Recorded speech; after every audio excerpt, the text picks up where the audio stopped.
ओम शांति।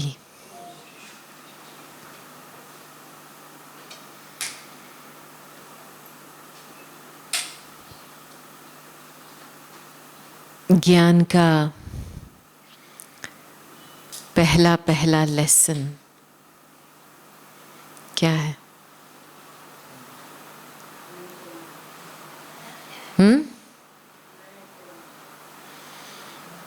देह को त्याग करके अपने आप को आत्मा समझो, अर्थात बेहद में रहो।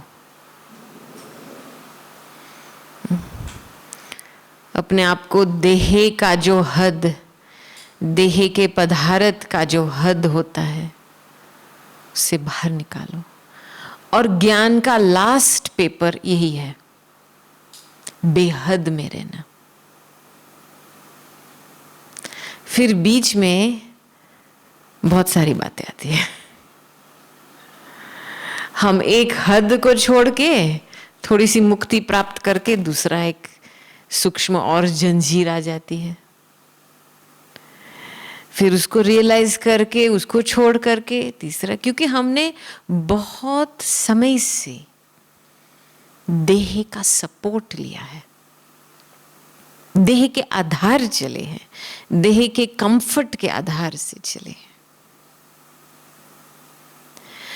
और ये देह का जो सपोर्ट है, चलो बाबा आता है संगम युग में, और बाबा हमको शुरू में इतना पावर और प्यार भी देता है, तो वो पहचान जागृत होती है, अरे कोई आया है।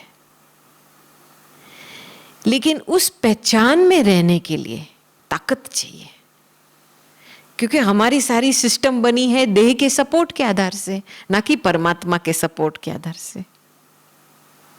तो फिर जब भी हम परमात्मा के डायरेक्शंस को फॉलो करते हैं, ज्ञान सुनते हैं, योग करते हैं, धारणाओं में रहते हैं, तो वो फिर एक अलग सपोर्ट सिस्टम बन जाती है अंदर की। वो संस्कार बनते हैं सपोर्ट के, स्पिरिचुअल सपोर्ट के।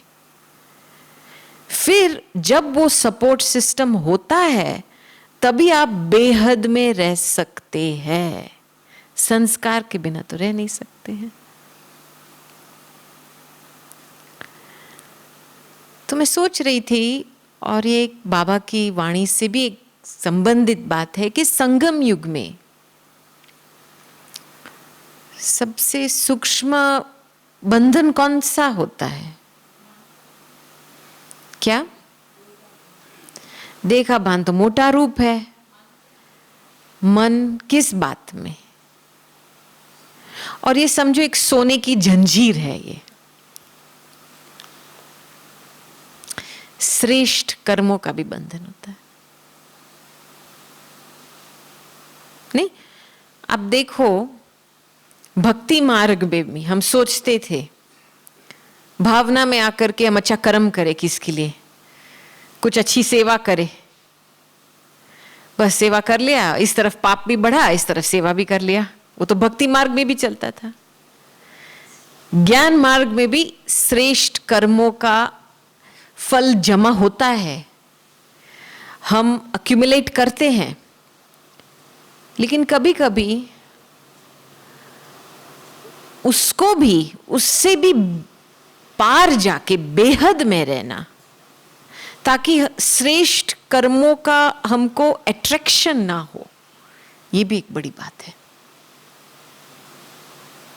क्योंकि हम क्या कभी कभी करते हैं, कॉम्पेंसेशन कर लेते हैं। योग नहीं लगता है, चलो श्रेष्ठ कर्म कर लेवे। या चाहे आप निमित्त बने हो देश का या सेंटर का, तो उस समय इतना सारा श्रेष्ठ कर्म जमा किया, बस इनफ किया, अच्छा किया, बस जैसे श्रेष्ठ कर्मों के पद पे हम बैठ गए। उसकी भी फीलिंग होती है, लेकिन उसको मुक्ति नहीं कहेंगे, उसको बेहद नहीं कहेंगे। बेहद माना कुछ भी हद की बातों में कुछ सपोर्ट नहीं लेना है, सिवाय एक बाप दूसरा न कोई। मधुबन माना ये, मधुबन एक बहुत पावरफुल आईना है, जिसमें आप चाहे अपने आप को देख देखना चाहते हो गहराई से, तो आपको सूक्ष्म में वो हद की पहचान आएंगी आपको। और थोड़ा सा भी हद का सपोर्ट लिया, माना खुद की अंदर की फीलिंग को, जो उड़ती कला की स्टेज होनी चाहिए, बिल्कुल लाइट फ्री, वो डल हो जाती है थोड़ी। और हम कई समय के लिए उस डलनेस में हम चलते हैं। चलो संगठन में बैठे, थोड़ा योग करता है, वातावरण अच्छा है, खुशबू आ रही है, लेकिन अंदर फ्रीडम है। तो खुद को बहुत ऑनेस्टी से चैलेंज करना पड़ेगा यहाँ पे, क्योंकि हमारे श्रेष्ठ कर्म, मैं आपको एक एग्जांपल देती हूँ। स्पोर्ट्स में आपको पता है ना, एक पर्टिकुलर स्पोर्ट है जिसमें वो एक लकड़ी लेकर के वो दौड़ते हैं और फिर उसको लकड़ी के आधार से वो हाई जंप करके बार के ऊपर पार करते हैं। लेकिन लकड़ी के साथ दौड़ना माना एक मोमेंटम पिकअप, स्पीड पिकअप हो जाना, उसकी तीव्रता होनी चाहिए अपनी दौड़ाई में। और फिर लकड़ी का आधार है कि मुझे हाइट मिले, लेकिन दूसरे पार को तोड़ना है तो लकड़ी को तो छोड़ना पड़ेगा ना, लकड़ी के सहित तो नहीं जा सकते हैं ना। तो हमारे श्रेष्ठ कर्म भी लकड़ी माफिक होते हैं, हमको मोमेंटम देते हैं, उमंग उत्साह भी देता है, हमको ऊंचा ले जाता है, लेकिन एक दफा आता है जो हमको वो लकड़ी भी छोड़ना होता है। और वो लकड़ी के साथ जो भी बातें आती है, पोजीशन, नाम, शान, बस मुझे ऐसे लगा कि मुझे कुछ मिला, मैंने कुछ प्राप्ति की, मैंने मेरे कर्मों से मैंने कुछ लिया, वो भी सूक्ष्म बंधन बन जाता है हमारे लिए। क्योंकि आत्मा बिल्कुल फ्री है, परमात्मा बिल्कुल फ्री है। तो मैं क्यों बता रही हूं, क्योंकि जब भी हम योग करते हैं, भट्ठी में बैठते हैं, तो भट्ठी का तो यही एम होता है कि खुद को खुद में परिवर्तन लाना है ना। ऐसे भट्ठी करके फिर ऐसे ही वैसे थे तो भट्ठी का तो कोई फायदा नहीं, फिर ऐसा ही संस्कार बनता है, अधूरा योग का संस्कार बन जाता है और आपकी गाड़ी उसी स्पीड से ही चलेंगी। इसलिए सोच समझ करके भट्ठी में बैठना चाहिए क्योंकि खुद को चैलेंज करना है। अभी कौन सी हद की बातें में अभी मैं घूम रही हूं जिससे मुझे अपने को छुटकारा देना है। और आप ये अंदर से खोज करेंगे ना, बाबा भी आपको महसूसता की शक्ति देंगी इस बात में। बहुत जरूरी है ये, क्योंकि आखिर इस समय में हमको फ्लाइंग स्टेज में जाना है। और मैं कहती हूं कि श्रेष्ठ कर्म से ऊपर हमारी श्रेष्ठ स्थिति है। जो हम समझते हैं सिक्योरिटी है, हमको सेवा का रोल मिला, वो सिक्योरिटी मानते हैं लोग। हमको सेवा स्थान मिला, वो भी एक सिक्योरिटी होती है। हमको कुछ किसी ने अटेंशन दिया, वो भी सिक्योरिटी मिलती है। लेकिन आपकी जो आदि सिक्योरिटी है अंदर की, वो है आपकी आदि अनादि स्थिति, विश्व कल्याणकारी आत्मा, एक मास्टर सर्वशक्तिमान आत्मा। ये सीट ही आपकी सिक्योरिटी है। फिर आप कहां पे भी दुनिया में जाओ, आप सेवा लायक, सेवा आपके पीछे पीछे घूमेंगी। आपको ऐसे नहीं सोचना पड़ेगा मैं सेवा कहां से लाऊं कौन मुझे पूछेगा, मुझे ये पोजीशन मिले तो सेवा। स्मृति से शक्ति भरते हैं, शक्ति के वो शक्ति के आधार से सेवा आती है। तो डीप रीति से अपने आप को अंदर से चेक करना है कि मेरी सिक्योरिटी मुझे कहां से अभी तक महसूस हो रही है। मैं अभी कौन सा सूक्ष्म में सपोर्ट लेके अभी भी चल रही हूं जिससे मुझे थोड़ा सा भी कंफर्ट या पावर मिल रही है, और इसके आधार से मैं चल रही हूं। क्योंकि इसका भी अकाउंट होता है। तो अंदर से बाबा को एक बाप दूसरा न कोई बनाना। बनाना है, माना एक से ही मुझे शक्ति, ताकत, स्नेह, प्रेरणा और बल मिलनी चाहिए। 5 बातें हमको बाबा की याद से, ये 5 बातें मिलती हैं। बाबा की याद, इस याद में इतनी रिचनेस भरी हुई है। एक तो ईश्वरीय स्नेह। अब देखो, वो पिता के संबंध में जो बच्चा को स्नेह मिलता है, वो सर्व संबंधों का फाउंडेशन वो ही है, वो स्नेह है। आपने पिता का, ईश्वरीय पिता का स्नेह प्राप्त कर लिया, माना सर्व संबंध का स्नेह प्राप्त कर लिया। एक बहुत ही मीठी स्नेह है, जो जिस स्नेह में आत्मा बिल्कुल निश्चिंत बन जाती है, एक सेफ्टी महसूस करती है। बाबा बैठा है ना, बाबा की बैठने की खुशबू आती है। जैसे कोई छोटा बच्चा होता है, जब भी समझो इतना बड़े कमरे में माँ यहाँ सोफे पे बैठी है, बच्चे सारा कमरे में घूमेंगा, खेलेंगा, लेकिन जिस घड़ी माँ उठ करके वो दरवाजे के बाहर चली जाएंगी तो बच्चा क्या करेगा? दरवाजे पे खटखटाएगा। भल आप जितना भी इसको खिलौना दो, उसकी माँ कमरे से बाहर गई, उसको फीलिंग आई। तो हम क्यों अपने मन मंदिर में बाबा को सदा के लिए बिठा ना दो? जब तक हमको अंदर से वो फीलिंग ना आवे कि बाबा बैठा है, तब तक सूक्ष्म में वो जैसे छोटे बच्चे की बेचैनी होती है। फिर हम और बातों में भागते हैं, चलो इससे मुझे फायदा मिलेगा, इस कर्म करेंगे फायदा मिलेगा, इसके साथ जाएंगी, इसके अंडर रहेंगी, इसका फायदा मिलेगा, ऐसे साधारण सपोर्ट लेंगे। ये थोड़ी गहरी बात है, क्योंकि फीलिंग की बात है। आप फीलिंग को तो धोखा नहीं दे सकते, जैसी आपकी फीलिंग वैसी है। और हम तो फीलिंग के आधार से ही चलते हैं ना, जिससे आपको अच्छी फीलिंग आती है उस डायरेक्शन में आप भागते हो, जहां से आपको प्राप्ति मिलती है वहां ही भागते हो आप। नेचुरल है, ये कुदरत है। तो एक है कि हमारी भावनाओं में बहुत ही ईश्वरीय स्नेह भरी भावनाएं होनी चाहिए। ये मेहनत का काम है, क्योंकि भावना ऐसी चीज है कि बहुत ज्यादा एक्शन में आकर के करप्ट हो सकती है। भावनाओं को साफ रखना, भावना को श्रेष्ठ रखना बड़ी बात है, उसके लिए बहुत ज्ञान चाहिए। क्या है, हम कभी कभी प्यार क्या रूप हो जाता है, तो वो जब पहले प्यार का रूप होता है तो बाद में हमारे पुरुषार्थी जीवन में विघ्न डालता है। ज्ञान का रूप है, फिर प्यार का रूप है।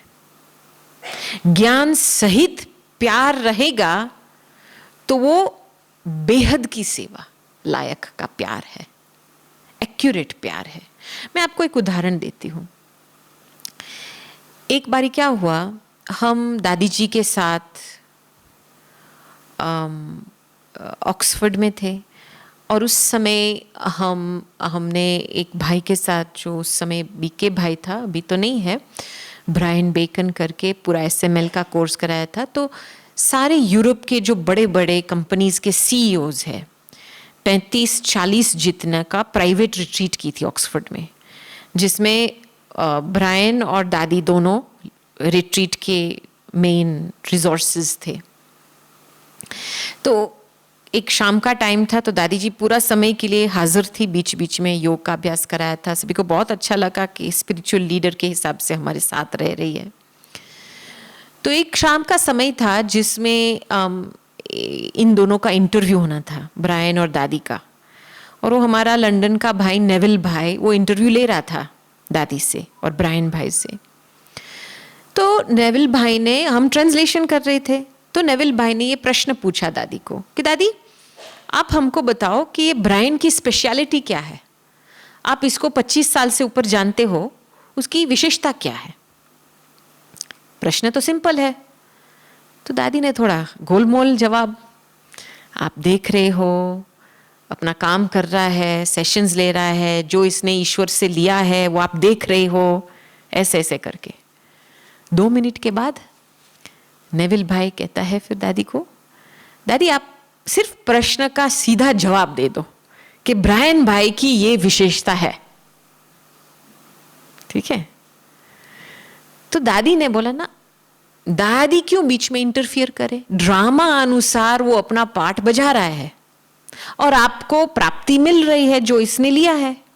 क्योंकि आज दादी जी बीच में इंटरफियर करेंगी और ब्रायन की स्पेशलिटी का वर्णन करेंगी, तो कल उसको परमिशन मिलेगा दादी को अपनी कमजोरी बताने की, और दादी को ऐसे संबंधों के खेल में नहीं जाना है।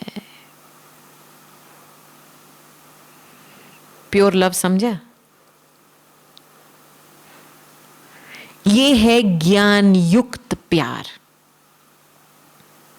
जिस आधार से जैसा ड्रामा चलता है, जो नेचुरल चीज होती है, हम बीच में अपना एडिशन क्यों करें? बस भावना में आकर के अपना एडिशन कर लो। यही हमारे लिए एक विघन बन जाता है आगे के लिए, हमको कई सूक्ष्म बातों में फंसा लेता है। ये थोड़ी गहरी बात है, लेकिन बहुत जरूरी है अंडरस्टैंड कि हमको खुद को चलाना है ज्ञान के आधार से, ड्रामा अनुसार, बाबा की श्रीमत के आधार से, ना कि अपनी इमोशनल भावना के आधार से। वो तो हम बहुत समय से भक्ति मार्ग में चलते आए ऐसे, उससे तो फायदा ही नहीं हुआ, और ही दुर्गति हुई, और ही हमारे सामने विघ्न आए। तो ये पहली बात है कि भावना को शुद्ध रखनी है स्नेह द्वारा। दूसरी बात है विश्वास की बात। मैं टोटल आपको 4 स्टेप्स संपूर्ण फेथ, और मैं इंग्लिश में ये शब्द यूज करूंगी, फेथ क्या है, क्योंकि फेथ ही सबसे बड़ा हथियार है हमारे हाथ में।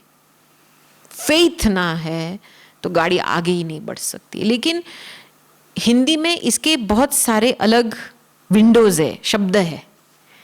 एक प्रकार की फेथ है भावना, दूसरा है विश्वास। विश्वास को हम कहेंगे ट्रस्ट। ट्रस्ट माना आपने सर्व संबंध, आपने अपनी डोरी भगवान के हाथ में दे दी, जैसे चलाएंगे वैसे चलाएंगे, मैं रेडी हूं। जहां बिठाएंगे, जो भी खिलाएंगे, मैं रेडी हूं। या थोड़ी बहुत कंडीशंस है नहीं, हाँ बाबा मैं सेवा करना चाहती हूं लेकिन इस कंडीशन के अंदर। तो विश्वास माना पूर्ण ट्रस्ट बाबा में। कभी छोटा बच्चा,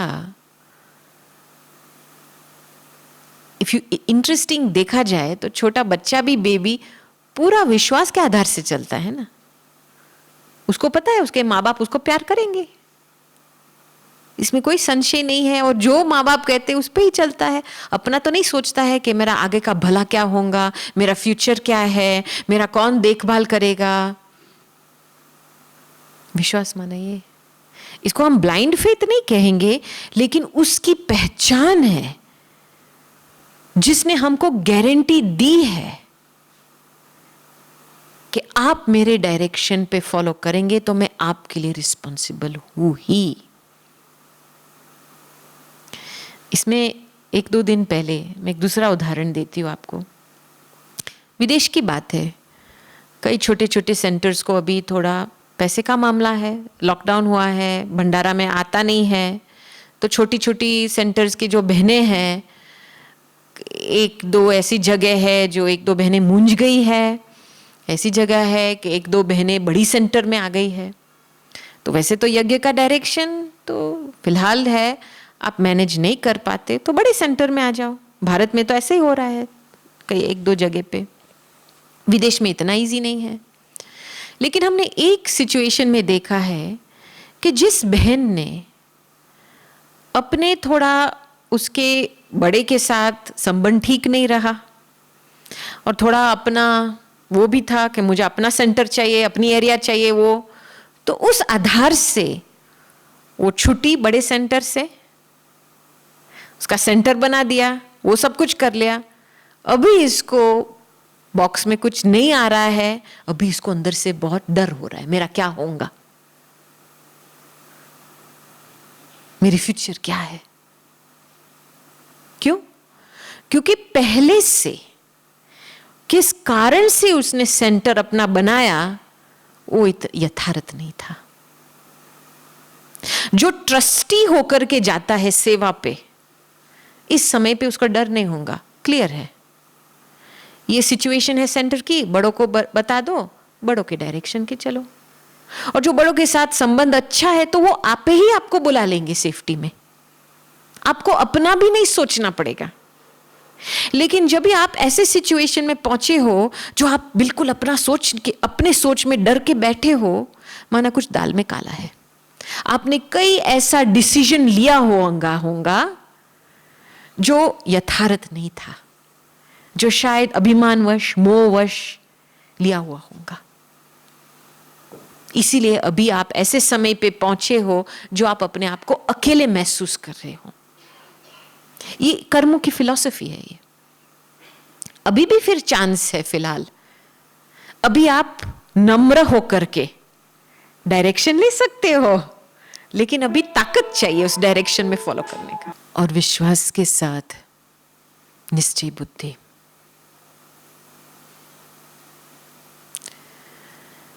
विश्वास केवल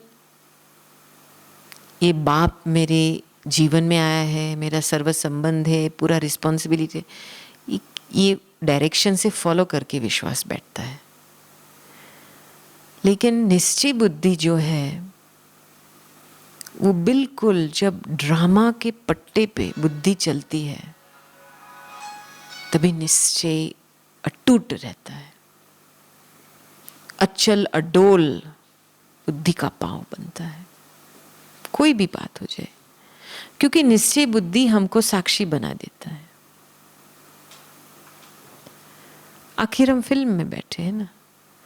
मुझे याद है एक मुरली में बाबा ने बताया था कि देखो, बाप भी बच्चों को बताता है कि ये मंजिल, मकान का मंजिल, ये मकान अभी 10 मिनट में गिरेगा और 10 मिनट के बाद गिरता नहीं, तो आपको संशय उठेगा?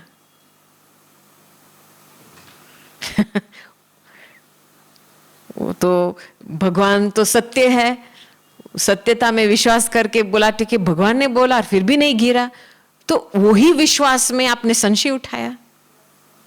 लेकिन उसको तो वो राज पता है, वो राज मर्ज करके बच्चों की रेख देख करने के लिए राज को खोला। एक बारी दीदी ने भी, नहीं, एक मुझे याद है एक स्टोरी, पता नहीं किसने बताई थी, लेकिन बाबा ने पूछा कि अभी अच्छा ये माउंटेन से कौन जंप लगाएगा, तो कोई ने हाथ नहीं ऊंचा किया, दीदी ने हाथ ऊंचा किया, पास हो गई। क्यों? क्योंकि दीदी कहती है मेरा पूरा विश्वास है कि बाप कभी अपने बच्चों को ऐसे डायरेक्शन नहीं देगा। माना वो सारी अंदर की राजें मर्ज करके बाबा अपना पार्ट बजा रहा है, और जो ड्रामा में है वो ही नूंद होगा, तो संशय उठाने की बात क्या है संबंध में?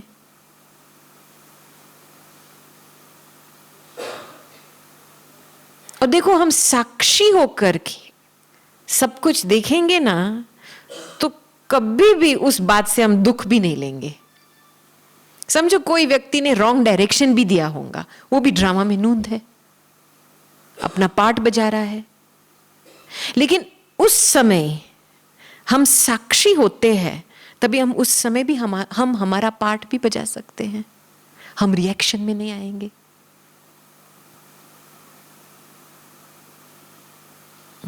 कंफ्यूजन क्या होता है हमारे लिए?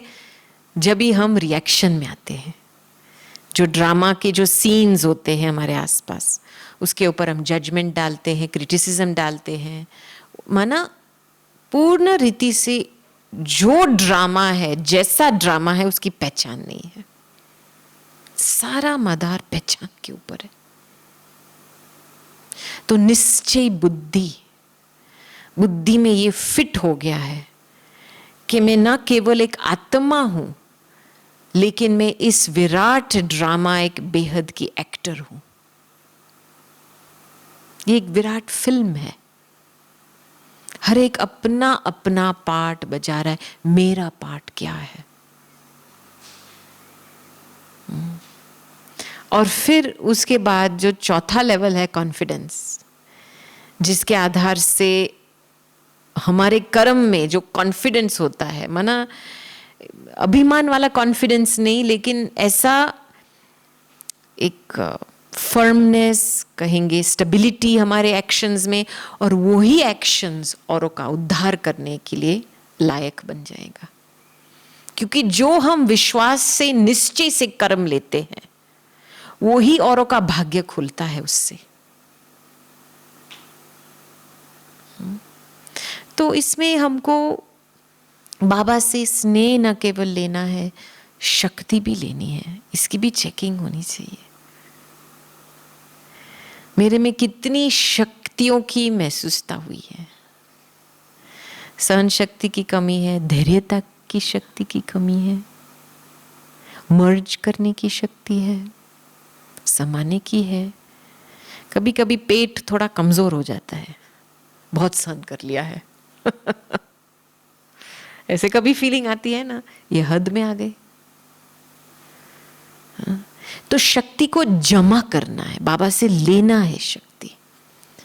और वो गिफ्ट हमको मिलती है जब भी हम साफ दिल होकर के बाबा को हमारी कमजोरियों बताते हैं, तभी हमको रिटर्न में बाबा शक्ति देता है उसको पार करने के लिए। और फिर बल भी मिलता है, शरीर को कितनी ताकत मिलती है। नहीं, हमने दादी में बहुत देखा है। दादी जी ऐसे समय पे थी, इतना शरीर पे होता था, फिर भी रातों रात बहुत चिल्लाती थी, ऐसे इतना दर्द होता था, फिर नेक्स्ट डे जैसे कुछ हुआ ही नहीं, बादाम देती थी। बाबा की याद में ऐसा है कि बाबा की याद आपकी शरीर को भी चला सकता है, आपको दर्द से दूर कर सकता है। इसमें इतनी शक्ति है। और फिर सकाश भी मिलती है। नहीं, सकाश क्या होता है? वो करंट इन एडवांस, कुछ बड़ा कार्य करने के लिए इन एडवांस बाबा सकाश देता है। बहुत बारी ऐसा हुआ है। अमृत वेले के समय इतना साकाश मिलता है, फिर दिन भर में एक टेस्ट पेपर सामने आता है। फिर पता चलता है क्यों एडवांस में साकाश मिला। एक बारी क्या थी, ऑक्सफोर्ड में 120 जितने भाई बहने आए थे हॉलैंड से, तो उन्होंने 4 दिन का रिट्रीट किया, तो उनको जाना था। फिर उसी समय 9 बजे 2 बस की थी हमने एयरपोर्ट उनको भेजने के लिए। तो अमृत वेले के बाद 6 बजे आने वाली थी वो बसेस, 9 बजे तक एयरपोर्ट पहुंचना था। तो 6 बजे आए, कोई बस नहीं आई थी। तो हम तो रिसेप्शन सारे सभी सामान लेकर के बाहर खड़े थे, 120 लोग। तो कोई बस नहीं आई। फिर फोन किया तो उसकी मिस्टेक थी। उसने एक दूसरे दिन पे सोचा था बस ले आना था, तो उस दिन पे बसेस भी नहीं थी। तो फिर क्या किया जाए? तो फटाफट 4 के ग्रुप बना करके टैक्सी करके भेज दिया एयरपोर्ट पे, क्योंकि 120 लोग हैं। तो फिर मुझे पता चला उस दिन अमृत वेला मेरा क्यों इतना पावरफुल था। क्योंकि मुझे इतनी साकाश मिल रही थी बाबा से अमृत वेले के समय में। मैंने सोचा बाबा थैंक यू, बहुत अच्छा लग रहा है। फिर 5 बजे पता चला क्यों। तो साकाश हमको इन एडवांस मिलेंगी, ये गारंटी है। लेकिन साकाश को खींचने के लिए हिम्मत चाहिए अंदर से। एक ऐसे निराश होकर के हो जाएंगे तो साकाश भी नहीं मिलेंगी उस समय। ये जो सूक्ष्म में वृत्तियां जो है ना हमारी, निराश होने की वृत्ति, कंप्लेंट करने की वृत्ति, बस उदास बन होने की वृत्ति, ये सारी आदतें हैं अंदर की। वो हमको बाबा से शक्ति, बल, ताकत या साकाश खींचने नहीं देती है। इन वृत्तियों का त्याग करना ही है कैसे भी करके। जब भी आप अंदर में उदास की फीलिंग, जल्दी इसको भगा दो। उसमें आप डूब नहीं जाओ, उसमें स्विमिंग नहीं करो। उसमें स्विमिंग करके जाते, फिर अपनी खुद फंस जाते, फिर बाद में क्या ज्ञान है, ज्ञान ओम शांति हो जाता है, फिर और 10 क्लासेस सुनो, फिर जाके स्थिति ठीक होती है। ज्ञान बाहर से नहीं मिलता है, हम ज्ञानी तो आत्मा है, हमारा निज स्वरूप है मास्टर ज्ञान सागर। लेकिन वो ज्ञान क्यों नहीं काम करता है? वृत्ति बदल गई अंदर बीच में। और फिर लास्ट में प्रेरणाएं बहुत मिलती है बाबा से, ये कर ये कर ये कर। अभी बाबा का कार्य इतना बेहद का कार्य है। कई लोग, कभी कल परसों साउथ अफ्रीका से कॉन्फ्रेंस हुआ था, तो उसमें एक भाई ने पूछा, अभी अंत समय में क्या करना चाहिए? बस बैठ करके सेवा को छोड़ करके योग करना चाहिए? मैंने बोला आप सेवा को छोड़ करके योग का प्रयत्न भी करेंगे, फिर भी योग नहीं होगा आपका। क्योंकि अभी का समय इतना अमूल्यवान है कि आप जो भी बनना चाहते हो बन सकते हो, और इतना कमाई करने की बात है। स्थिति से काम लेना है और अवेलेबल रहना है बाबा को। मेंटली अवेलेबल रहना, इंटेलेक्चुअली अवेलेबल रहना है, फिजिकली अवेलेबल रहना है। बाबा आपको जो कराना है करो, लेकिन स्थिति में रेडी रहना है। तो फिर बहुत प्रकार से श्वास संकल्प समय सफल होगा, इतना सफल होगा कि थोड़े समय में आप इतनी कमाई करेंगे कि आपको पूरा कल्प के लिए सोचना नहीं पड़ेगा। तो अभी का समय है एवर रेडी रहने का। ऐसे नहीं सोचना है बस मुझे इसको छोड़ना है और ऐसे बैठना है, ये भी सोच गलत है। पता है, एक बारी दादी गुलजार के साथ मोहिनी बहन, हाँ, जब भी मोहिनी बहन ने शरीर छोड़ा था तभी हम ग्रीस में थे, तो हम उस समय आए थे अंतिम संस्कार के लिए, और वापसी जाके समय हम अहमदाबाद में रुके, क्योंकि उसी समय दादी जी को 1-2 वीक पहले हॉस्पिटल में दाखिल किया था। लंग्स में पानी का प्रॉब्लम शुरुआत हो गया था। तो जब भी हम अहमदाबाद पहुँचे तो हम दादी को मिले, तो हमने दादी को पूछा कि दादी बाबा अभी क्या कर रहा है आपके साथ? आपको इतना कष्ट हो रहा है, लंग्स में पानी भर रहा है, तो क्या कर रहा है बाबा आपके साथ? तो दादी ने बताया कि बाबा तो आता है। तो मैंने पूछा किस रूप में आता है? मैंने सोचा शायद दादी बोलेंगी माँ के रूप में या दिलाराम के रूप में प्यार देंगा, क्योंकि ऐसी हालत में तो कंफर्ट चाहिए ना। तो दादी ने जवाब क्या दिया? कहते हाँ, बाबा चेकर के रूप में आता है। मैंने बोला चेकर के रूप में आता है, क्या करता है? तबीयत को चेक करता है? कहती है हाँ, वो भी देखता है, लेकिन खास ये चेक करता है, मेरा ध्यान चेक करता है। अभी आप सोचो, इतनी बड़ी दादी, इतनी महान तपस्वी आत्मा, और इस हालत में बाबा आता है बच्ची का ध्यान चेक करने के लिए। तो हमारा यही काम है ना। बाबा है ना थोड़ा सेल्फिश है, उसको टोटल कंप्लीट अटेंशन चाहिए, इधर उधर देखना नहीं है। दादी हमको काफी डांटती थी, जब भी हम क्लास में बैठते थे इधर उधर देखती थी, डांटते थे, इधर उधर क्यों देखते हो? बाबा भी ऐसा है, थोड़ा सा भी इधर उधर देखा रूठ जाता है जल्दी। तो ये ऐसा संबंध है और मंजिल ऐसी ऊंची है कि बाबा 110% ध्यान चाहता है हमारा, कुछ भी हो जाए।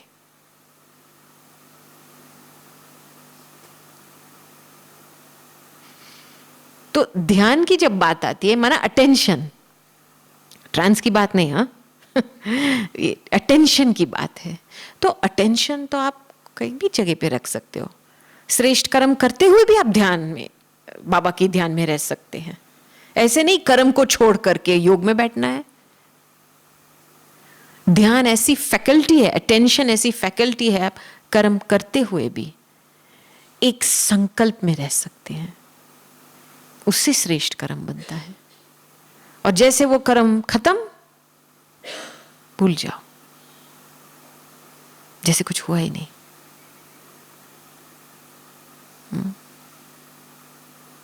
तो ये समय है 110% ध्यान देने का समय। बहुत ही कमाई हो सकती है पदम पदम पर। और बाकी मैं लास्ट में तो ये डेफिनेटली मैं प्रश्न ये पूछूंगी आप सभी को कि इन दिनों में जब से लॉकडाउन शुरू हुआ है, आपकी पहचान में भगवान के प्रति आपकी पहचान कैसे और गहरी हुई है भगवान के प्रति? आपने क्या भगवान में कौन सी ऐसी बात पहचानी है जिस आधार से आपका संबंध और ही गहरा बना है बाबा के साथ? जी,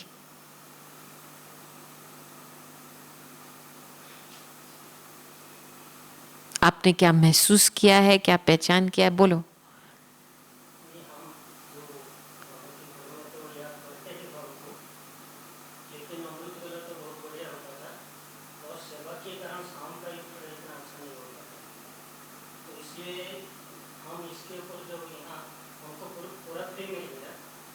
जैसे अमृत वाला योग होता है, जैसे शाम का योग भी ऐसे होना है। तो इसके कारण हमारी जो थॉट्स चलना है ना, तो अच्छा है बुरा है, ये सब बंद हो। तो माना आपका शाम का योग और ही अच्छा होने लगा। शाम का जैसे अमृत वाला तो सदा ही अच्छा रहता है, लेकिन हम सेवा के कारण जाने के कारण और कोई कारण बिजी होने के कारण समय नहीं होता। मैं 6 बजे सेवा के लिए जाता हूँ। तो वो होने के कारण क्या होता है, हमारी जो थॉट्स चलता है, कभी सेवा का, कभी सेवा का थॉट्स। थॉट चलना भी कम। और कोई हम अपने हिसाब से चलाएंगे तो अलग, नहीं तो नेचुरल कम। और इसका बाबा के साथ संबंध में क्या फायदा हुआ है? बाबा के साथ फायदा होने के, बाबा के साथ जो याद करते हैं, तो बाबा जैसे कभी कभी जैसे ये भाई के सामने में खड़ा हूँ, जैसे नजदीक में बाबा का चेहरा ही देखना था, जैसे वो मेरे सामने आके देखा कि कभी मान लीजिए 1 सेकंड में मेरे को आँखें बंद हो गया, 1 सेकंड के लिए एकदम जैसे बारिश के समय ऐसे बिजली मारते हैं ना हाथ, कोई जगह में कनेक्शन हो जाए, इसी कारण तो लगेगा कि शरीर को एकदम उठा के देख। माना आपके ध्यान से, पुरुषार्थ से आपका शाम का योग और पावरफुल बना और उससे आपको और ही जैसे बाबा की नजदीकपन की महसूसता हुई है। यहाँ जैसे कल मैं बैठा तो बाबा को याद कर रहा था, बाबा का चेहरा जैसे बार बार देखना ही देखना आता था, बार बार। देखो, एक है मन में 2 प्रकार की वाइब्रेशंस की ट्रांसलेशन होती है। एक है किसी को एक नज़ारा दिखाई देता है, विजन दिखाई देता है, ये वाइब्रेशंस एक इमेज बना देती है मन में। दूसरी होती है फीलिंग, कोई फील करते हैं और गहराई में। बाबा को पहचानना है, ये बड़ी बात है, एक बहुत महान हस्ती है। ना केवल इसका रूप को कि वो परमात्मा है, एक ज्योति बिंदु है, वो तो बहुत सहज है, बुद्धि का काम है। लेकिन बाबा की अंदर जाना, उनकी क्वालिटीज को महसूस करना, मुझे ऐसा लगा इस समय में जब भी मैंने खुद को ये प्रश्न पूछा, मुझे और ही गहरा रीति से ये मुझे बाबा से मिला कि बाबा का रहम दिल का रूप, दयालु का रूप इतना बेहद का है कि अभी भी वो रूप ले रहा है। अभी धर्मराज का रूप नहीं है बाबा का। अभी मैं जो हूं, मैं जैसी हूं, बाबा मुझे इस हालत में स्वीकार करके मेरे ऊपर काम कर रहा है, मुझे नरम बना रहा है, मुझे सॉफ्ट बना रहा है, सारा दुख मिट रहा है, मुझे और श्रेष्ठ इतना पुरुषार्थ कर रहा है मेरे पर। मुझे कभी कभी आंखों में आंसू आ जाते हैं कि बाबा सॉरी, मैं आपको बहुत तकलीफ दे रही हूं, आप मेरे ऊपर इतना मेहनत कर रहे हो। हाँ, लेकिन इतना रहम दिल दयालु बाबा है कि कभी वो बच्चों के ऊपर पुरुषारत रुकेगा नहीं। कहीं ना कहीं तरीके से वो कोई रास्ता निकालेंगे आपके लिए। मैंने इतने ऐसे एग्जाम्पल्स देखे और मेरे अंदर में इतना प्यार कि ये बेहद का बाबा ऐसा बनना है, बड़ी बात है। नहीं, हम तो छोटी छोटी बातों में संबंध में गिव अप कर देते हैं। बस किसी ने मेरी बात नहीं सुनी, उसको छोड़ दो। दादी कभी भी किसी को छोड़ती नहीं थी, भले वो ऊपर से सुने ही नहीं, अंदर से दिल विशेष गुड विशेष को देकर उसको मारती जरूर थी। तो ये हमारा काम है, बाप समान बनना है तो बेहद में जाना है ना, दिल बुद्धि मन को बेहद में लेके जाना है।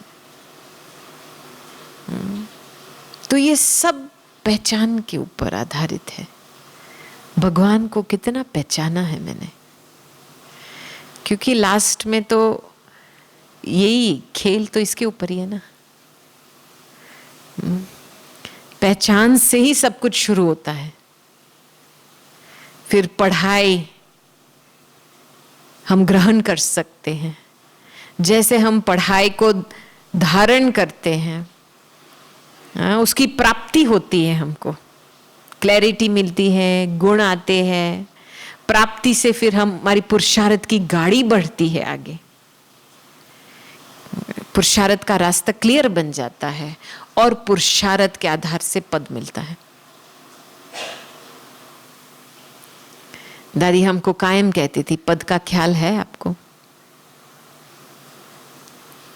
कभी कभी तो हम पुरुषार्थी जीवन में इतना फंस जाते हैं कि हम इतना भी नहीं सोचते पद क्यों पुरुषार्थ कर रहे। अभी की पुरुषार्थ की जो क्वालिटी है, आप थोड़ा इसको एनालाइज करेंगे तो आपको अभी के समय अनुसार आपका पद का आपको रियलाइजेशन मिल जाएगा, क्योंकि दोनों का बहुत गहरा संबंध है। तो इन दिनों में हमको ऐसा बनना है, ऐसा रहना है कि सचमुच जैसे बाबा का प्यार, शक्ति, साकाश का फुवारा एक घड़ी वेस्ट नहीं होनी चाहिए जिसमें हमको बाबा से अनुभव न मिले। ऐसे साधारण रूप में अभी नहीं चलाना है हमको। और लास्ट में तो यही है कि हमारा पूरा ब्राह्मण जीवन का ये फाउंडेशन है जो बाबा इतने सालों से ज्ञान लेकर के, प्रेरणाओं दे करके हमारा स्वमान का फाउंडेशन बना रहा है। बच्चे ये करो, ये संस्कार अच्छे बनेंगे, आपका स्वमान का फाउंडेशन और मजबूत बनेगा। क्योंकि आखिर बाबा भी एक मददगार है हमको अपने संपन्न संपूर्ण स्थिति तक पहुंचाने के लिए। जैसे आप बिल्डिंग बनाते हो ना, और बिल्डिंग के आसपास वो स्कैफोल्डिंग होता है, सपोर्ट होता है, लेकिन जब बिल्डिंग तैयार होता है तो वो स्कैफोल्डिंग सपोर्ट तो बीम तो रहता नहीं है, उसको तो निकालते हैं ना, फिर बिल्डिंग की ऐसे शानदार बिल्डिंग दिखाई देता है। तो वैसे ही इतने सालों से बाबा ने इतनी पढ़ाई, पालना, प्राप्ति दी है पूरा सोमान का, हमारा घर का फाउंडेशन बनाने के लिए। और ऐसा समय भी आता है जो वो पूरा सपोर्ट सिस्टम धीरे धीरे निकलता है। अभी बाबा देखो साक्षी होकर के धीरे धीरे, क्योंकि बाबा का पूरा विश्वास है कि ये घर मैंने तो अच्छा बनाया है। बाबा का तो विश्वास है हमारे ऊपर, हमारी वो तो निश्चिंत है कि बच्ची का संपूर्ण अवस्था तो है, लेकिन खुद बच्ची का विश्वास कितना है इसमें। अभी मैं अकेली मेरे सोमान के घर पे, सोमान के फाउंडेशन पे रह सकती हूँ, या अभी भी मुझे कोई सपोर्ट चाहिए।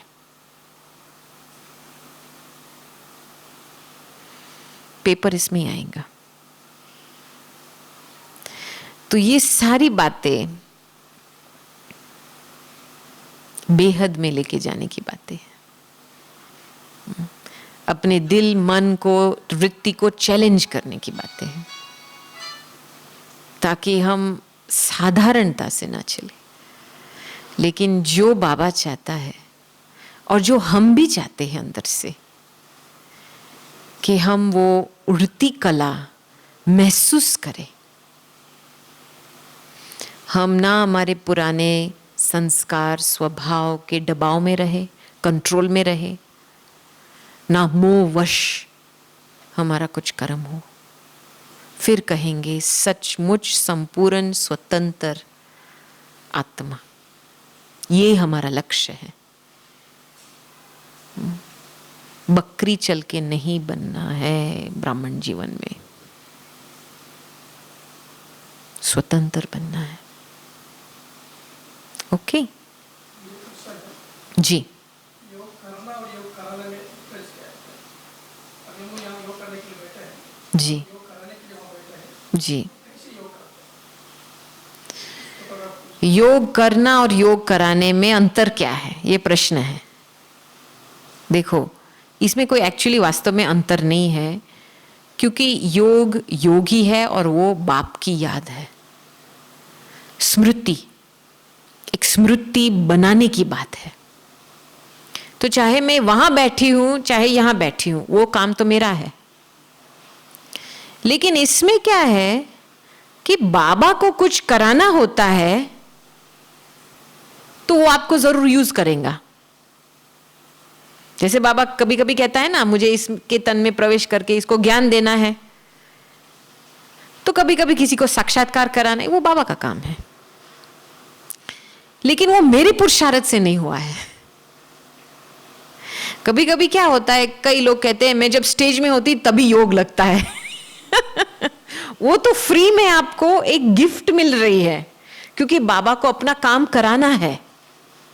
लेकिन इसका मतलब नहीं कि बस स्टेज ही चाहिए योग कराने के लिए।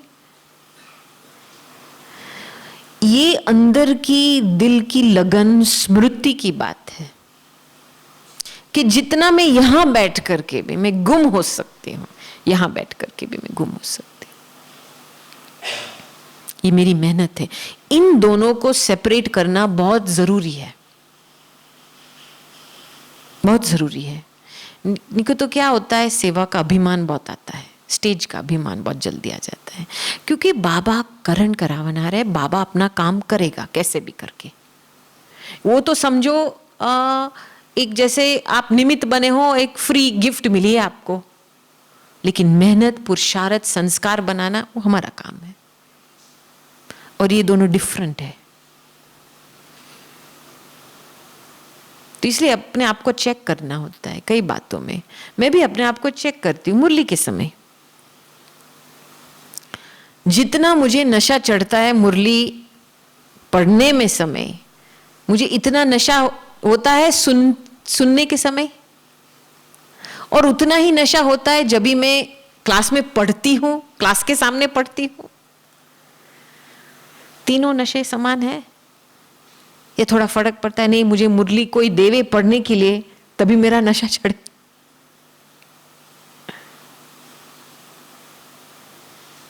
You understand? ये एक सच्चा संबंध है अंदर। हमारा स्वमान इस स्टेज से नहीं मिलती है। हमारा एक आदि अनादि स्वमान है। अनादि में ही स्थिरता है। कोई चीज को स्थिर बनाना है, अनादि में लेके जाओ, हद में नहीं। तो हम जितना आदि अनादि स्वरूप की महसूसता करेंगे, और ही आत्मा की गहरी महसूसता करो, तो फिर हदों से पार। और वो जो अंदर का जो रस बैठेगा, अनादि स्वरूप का रस बैठेगा, वो इतना मन बुद्धि को स्थिर करेगा, कुछ भी हो जाएगा, पांव हिलेगा नहीं। विश्वास अपने आप काम करेगा, निश्चय बुद्धि अपने आप काम करेगी। लेकिन रस बैठने की बात है। मुझे पता है, एक बारी लास्ट में स्टोरी बताती हूँ। हमारी ऑक्सफोर्ड में मीटिंग हुई थी। आरसीज जो थे उनका कभी कभी साल में इत्तेफाक से एक बारी मीटिंग होती थी, तो दादी जी बैठते थे। तो उस समय हम बैठे थे ट्रांसलेशन के लिए, तो दादी ने हर एक को प्रश्न पूछा कि आप सभी 2 मिनट साइलेंस में बैठ करके अपनी कमजोरी को महसूस करो और दादी को बताओ संगठन में। तो एक एक करके 2 मिनट के लिए सभी साइलेंस में हम सभी बैठे और फिर राउंड में दादी ने हर एक को पूछा। तो फिर मैंने ये महसूस किया कि दादी मुझे इतनी एक खामी तो नहीं दिखाई दे, लेकिन मैंने ये तो देखा कि मैं सूक्ष्म में मुझे अभी औरों की कमी कमजोरी नोट होती है, सूक्ष्म में। चलो मैं इसका वर्णन नहीं करती हूं, क्रिटिसिज्म भी नहीं होता है, वो भी एक मोटा रूप है, लेकिन नोट तो होता है ना, बुद्धि में सूक्ष्म नोट तो होता है ना, स्मृति थोड़ी। तो मुझे इसको खत्म करना है, कैसे खत्म किया जाए? तो दादी ने बहुत अच्छा जवाब दिया, कहती है साइलेंस में होकर के और ही आत्मा की एनर्जी की गहराई में चले जाओ। मुझे इतनी अच्छी बात लगी कि आंसर तो यही है। आत्मा की जब गहरी अनुभूति होती है, वो अनादि एनर्जी में बेहद की एनर्जी हो, तो हद का तो नाम निशान नहीं रहता है। वो उस डायरेक्शन में बुद्धि चलती ही नहीं है। तो अपनी बुद्धि को आप देखो, कौन से संकल्प चलते हैं बुद्धि में? हदों की बात की संकल्प क्यों चलती है? क्योंकि अभी अभी एक रस, आंतरिक आत्मा के अंदर जाने का रस बैठा नहीं है अभी तक। तो अभी अटेंशन शिफ्ट करो, संकल्पों पे नहीं जाओ और ही आत्मा की गहराई में चले जाओ। यही इसका सलूशन है, बेहद में जाने की पुरुषार्थ। फिर अपने आप वो आदत छूट जाती है, वो संकल्प उठता ही नहीं है। तो ऐसे ऐसे करके जिसको रियली अंदर से वो एक दृढ़ संकल्प रहता है कि मुझे अपने मंजिल तक अवश्य पहुंचना है। आप देखो बाबा ड्रामा क्या कमाल करता है। आपके सामने ऐसा एक क्या कहेंगे सॉल्यूशंस, हेल्प, मदद देगा और आपको अवश्य आपके मंजिल तक पहुंचाएगा। लेकिन एक कंडीशन है, दिल से संकल्प करना है, दृढ़ संकल्प करना है। एक बारी वो हो गया ना तो सेटिंग हो गई समझो, फिर उसके बाद आप पे ही गाड़ी चलती है।